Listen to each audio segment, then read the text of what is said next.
आइए आपको मामला लीगल के 5th एपिसोड में लेके चलते हैं जिसका नाम है टच। और इस पड़पड़गंज डिस्ट्रिक्ट न्यायालय में बहुत कुछ घट रहा है।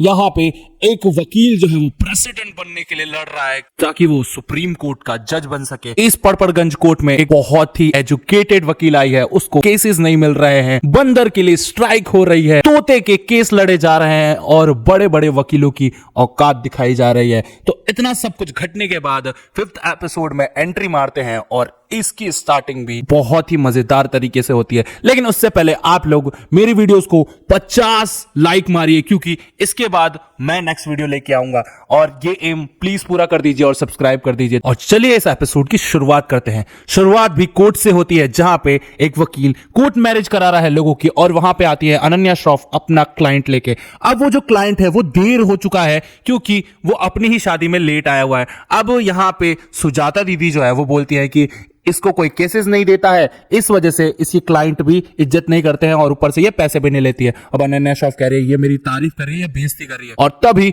वो दूल्हा आ जाता है कोर्ट में और उसकी जो दुल्हन है वो नहीं आई हुई होती है कोर्ट में। अनन्या श्रॉफ कहती है तुम्हारी दुल्हन कहाँ है ये बताओ, वो आएगी या नहीं आएगी। दूल्हा बोलता है वो आने से इनकार कर रही है। तो अनन्या श्रॉफ कहती है तो उन्हें फोन करके बुला लो। तब वो आदमी कहता है कि उन्हें फोन की अनुमति नहीं है। तो फिर हमारी अनन्या श्रॉफ कहती है तो क्या वो बच्ची है, क्या वो स्कूल में है। लेकिन वो आदमी कहता है नहीं वो जेल में है। और फिर ये कहानी शिफ्ट हो जाती है त्यागी जी के घर पे। Tyagi ji law and order को डांट रहे होते हैं कि अभी तक ये जो पर्चे हैं इलेक्शन के वो बस स्टैंड पे क्यों नहीं लगे। लॉ एंड ऑर्डर बोलते हैं कि हम ये पर्चे इसलिए नहीं लगाते क्योंकि फाइन लग जाएगा हमारे ऊपर। तो भाई त्यागी जी कहते हैं तो वो मामला भी कोर्ट में ही आएगा ना, मैं सल्टा लूंगा, तुम्हें लगाए क्यों नहीं। और वो बहुत ज्यादा डांट रहे होते हैं तो वो दोनों डर जाते हैं। लेकिन तभी त्यागी जी हंसने लग जाते हैं और कहते हैं अरे मजाक कर रहे थे बे, आओ समोसा और कचौरी खाओ। तभी फोन आता है त्यागी जी के दोस्त के पास कि त्यागी जी के जो पापा है वो भी घर पे आ रहे हैं तो 2 प्लेट समोसा और मंगा लीजिए। फिर कहानी स्विच हो जाती है महिला सुधार गृह में जहां पे जेल में अनन्या श्रॉफ आती है उस दूल्हे की बीवी से मिलने यानी रज्जो जी से मिलने।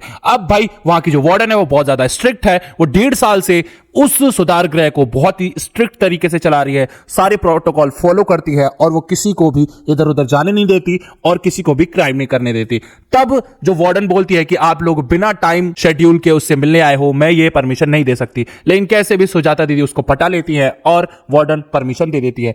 वो जब अंदर जाते हैं जेल के तो देखते हैं जो रज्जो जी है वो तो भाई साहब बैठी हुई हैं ब्राइडल के ड्रेस में और रो रही हैं। और हमारी अनन्या श्रॉफ कहती है यार ये तो कितनी सुंदर है और उसके पास आके गाना गाती हैं बाजरे दा सिट्टा बाजरे दा सिट्टा। फिर वो बोलती है कि तुम आई क्यों नहीं कोर्ट शादी करने। रज्जो जी कहती हैं कि मेरे को नहीं करनी ऐसी वैसी शादी, बेकार की शादी है ये, जब मेरे को शादी करने का मन ही नहीं है बाहर क्यों करवा रहे हो शादी, मैं यहाँ मंदिर में ही शादी करना चाहती हूँ। तब अनन्या श्रॉफ कहती है आप डिसाइड कीजिए आपको कोर्ट में शादी करनी है या मंदिर में शादी करनी है। पुलिस वाली मैडम बोलती है मैडम जेल में ही मंदिर है और फिर मंदिर दिखाया जाता है और वहां पंडित जी भी होते हैं। तब रज्जो जी कहती हैं कि ये पंडित जी बहुत अच्छे हैं, जब शादी करवा देते हैं तो रूम की चाबी भी देते हैं ताकि जो हस्बैंड और वाइफ है वो गुलू गुलू कर सके। अब भाई वहां की जो वार्डन है वो उनको स्ट्रिक्टली मना करती है कि कुछ भी नहीं करना है यहाँ पे जेल में।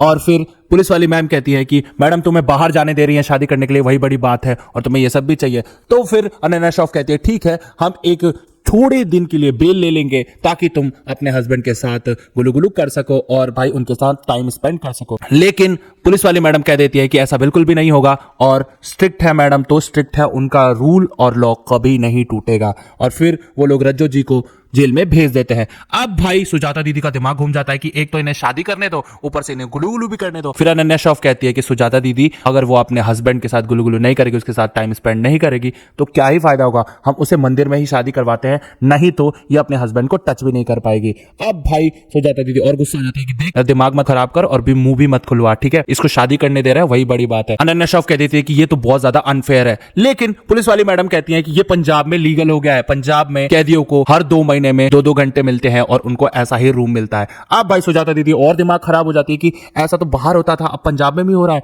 मतलब यार इंडिया कितना ज्यादा आगे हो गया है। और तभी कहानी स्विच हो जाती है त्यागी जी के घर पे। त्यागी जी के जो पापा जी हैं वो आए हुए होते हैं और अपने पोते को खिला रहे होते हैं, यानी त्यागी का एक बेटा भी है जो कि एडॉप्टेड है। इन दोनों बाप बेटों में बनती नहीं है, इसलिए त्यागी जी के जो पापा हैं वो उनके साथ नहीं रहते हैं। और त्यागी जी पूछते हैं कि और बताइए जज साहब आपका कैसे आना हुआ। इसके बाद कहानी सीधा चली जाती है जेल में जहां पे पे रज्जो जी जो है वो सोई हुई होती है गुस्से में कि भाई अब तो कुछ नहीं होने वाला। तभी उसके पास अनन्या श्रॉफ आ जाती है एक लेटर लेके और फिर रज्जो जी को उठाती है। अब अनन्या श्रॉफ जो लेटर लाई होती है वो कहती है रज्जो जी आप प्लीज इस पे साइन कर दीजिए ताकि हम आपका मैटर सीधा वार्डन से लड़ेंगे और वार्डन ने आपको ये जो जाने की अनुमति नहीं दी है उसके खिलाफ केस करेंगे। और सुजाता कहती है दुनिया का पहला ऐसा केस होगा जहां पे वार्डन पे केस होगा, उसने किसी को गुलू गुलू नहीं करने दिया, इस वजह से किसी ने उसके ऊपर केस कर दिया है। रज्जो जी जो है वो उठती है और कहती है मैडम मुझे है ना गुलू गुलू करने के लिए कमरा नहीं चाहिए, मुझे माँ बनने के लिए कमरा चाहिए। मैडम मुझे 20 साल की सजा हुई है और अभी 5 साल हुए हैं, मेरे को 15 साल रहना है और मैं चाहती हूँ कि मेरा भी एक परिवार हो। और फिर सुजाता कहती है कि तुम उसे पालोगी कहाँ पे, और अनन्या श्रॉफ भी यही कहती है। अनन्या श्रॉफ ये भी कहती है कि उसका फ्यूचर क्या होगा। तभी रज्जो जी कहती है उसका फ्यूचर तो अच्छा ही होगा क्योंकि सलमान का भी फ्यूचर तो अच्छा है। और वो बोलती है सलमान कौन। तभी दिखाया जाता है कि एक महिला है जिसका एक बच्चा है जिसका नाम है सलमान, और उसको भी अनुमति दी गई थी वार्डन के आने से पहले, और अब उसका बच्चा बहुत ज्यादा अच्छा है। लेकिन रज्जो जी को तो यह अनुमति मिल नहीं रही है, तो इसलिए उसको भी बहुत ज्यादा रिग्रेट हो रहा है कि अब मैं क्या करूं। और अनन्या श्रॉफ और सुजाता जो है वो बहुत ज्यादा इमोशनल हो जाते हैं कि कुछ तो अब करना ही पड़ेगा। तब ये कहानी स्विच हो जाती है वीडी त्यागी के पिताजी और उनपे, वो सब बैठ के खाना खा रहे होते हैं। तभी वीडी त्यागी के पापा कहते हैं कि मुझे जेटली जी मिले थे और आपके बारे में बता रहे थे कि आप जो इलेक्शन लड़ रहे हैं उसमें आप बहुत ज्यादा आगे चल रहे हैं, और उन्होंने अपने सारे वकीलों को भी बोला है कि उन्हें ही वोट दे। और वीडी त्यागी कहता है कि हाँ मुझे पता है, उसने जरूर शिकायत होगी,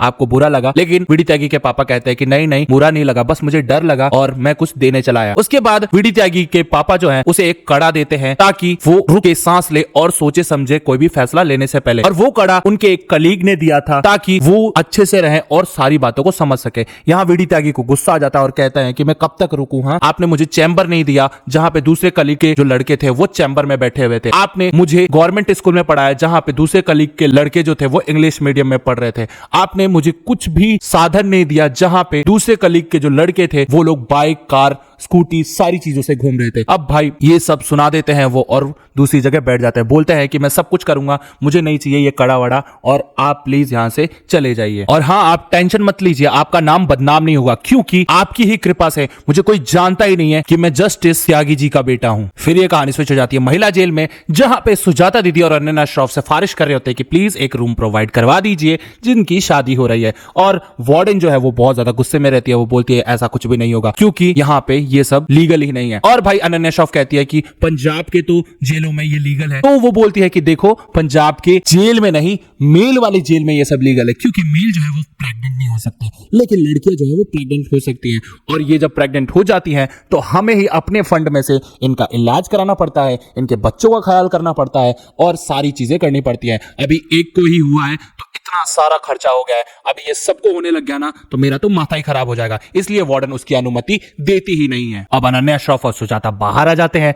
अनन्या श्रॉफ कहती है यार ये लोग जेल में तो भेज देते हैं लेकिन वहां का फंड कहां से आएगा किसी को नहीं पता है, सब का सब चोर है। हमारी सुजाता दीदी कहती है कि एक काम करते हैं उसे पड़पड़गंज ले जाते हैं और वहीं गुलू गुलू करवाएंगे। फिर हमारी अनन्या श्रॉफ कहती है आर यू मैड, ऐसा बिल्कुल नहीं हो सकता। वो बोलती है कि हो सकता है, बस एक फ्रेंड को कॉल लगाना पड़ेगा। और जैसे वो कॉल लगाती है अनन्या श्रॉफ कहती है नहीं इस पे भरोसा नहीं कर सकते, इसको कॉल मत करो, इसको कॉल मत करो। लेकिन सुजाता दीदी नहीं सुनती है और वो कॉल लगा देती हैं एक इंसान को। और तभी ये कहानी सोचा जाती है वीडी त्यागी के घर पे। वीडी त्यागी जो है उसके पिताजी जा रहे होते हैं बाय बोल के, और फिर वो वीडी त्यागी को बोलते हैं कि देखो जिनके पिताजी अपने बच्चों को उंगली पकड़ के चलाना सिखाते हैं उनके बच्चे चलना सीखते हैं, लेकिन जिनके पिताजी उनका हाथ ही नहीं छोड़ते उनके बच्चे दौड़ना नहीं सीख पाते। और फिर वीडी त्यागी को एहसास हो जाता है कि मेरे पिताजी ने मुझे दौड़ना सिखाया है, मेरे पिताजी ने किसी पे निर्भर होना नहीं सिखाया है, कि मेरे पिताजी बहुत बड़े जज है और मैं उन पे निर्भर हो जाऊं। इसलिए वो उनका गेट खोलते हैं और उनको एहसास होता है कि मेरे पापा जी जो है वो तो सही कह रहे थे। तभी फोन आ जाता है सुजाता का वीडी त्यागी के पास। सुजाता कहती है प्लीज सर ये वाला काम करवा दीजिए, और वीडी त्यागी कहता है तुम पागल हो गई हो, ये इम्पॉसिबल है। सुजाता कहती है कि आपके लिए तो सब कुछ पॉसिबल है सर, प्लीज करवा दीजिए, किसी का परिवार बन जाएगा। और तभी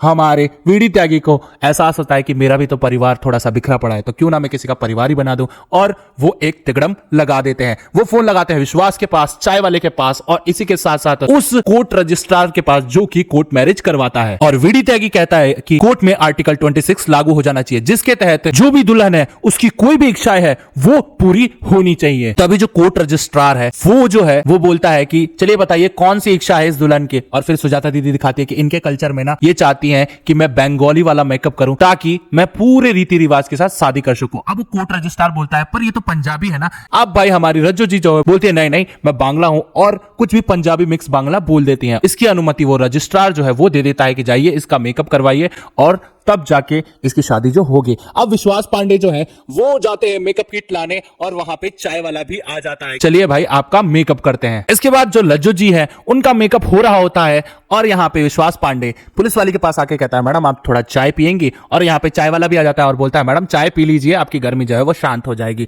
वो पुलिस वाली का माथा सनक जाता है और वो बोलते है इतना टाइम क्यों लग रहा है, और वो जाती है देखने की लज्जू कर क्या रही है। वहां पे अनन्या श्रॉफ लज्जू का मेकअप कर रही होती है और अनन्या श्रॉफ कहती है कि मैडम अभी 1.5 घंटा और लगेगा, आप प्लीज थोड़ा सा वेट कीजिए। अब भाई पुलिस वाली से वेट नहीं होता है और वो जाती है देखने की लज्जू का मेकअप हो भी रहा है या नहीं, और जैसे वो पलटाती है वो तो सुजाता दीदी होती है। सुजाता दीदी के मुंह पे पूरा लिपस्टिक पोता गया होता है और फिर पता चलता है कि हमारी लज्जू जो है वो तो भाई लगी हुई है अपने दूल्हे के साथ गुलू गुलू करने में, और भाई वो बहुत देर से अंदर कमरे में बंद है। अब भाई पुलिस वाली मैडम कहती है कि तुम जल्दी बाहर निकलो वरना ये दरवाजा तोड़ दूंगी। अनन्या श्रॉफ कहती है हाँ हाँ मैडम तोड़ दीजिए, आप एक औरत को प्राइवेसी नहीं दे रही हैं और ये कानून के सख्त खिलाफ है। अब भाई वकीलों से तो कोई जीत नहीं सकता, इसलिए वो पुलिस वाली भी वो दरवाजा नहीं तोड़ती है और पूरे 4 घंटे की गुलू गुलू करने के बाद लज्जू और उसका पति बहुत ही बुरी तरीके से बाहर आते हैं। उसके पति की शादी होती है और फिर ये लोगों ने कोर्ट में ही भाई साहब कांड करवा दिया था इन दोनों का। इसके बाद वो चाय वाला बोलता है अरे तुम लोगों ने मेरी खटिया तो नहीं तोड़ दी ना,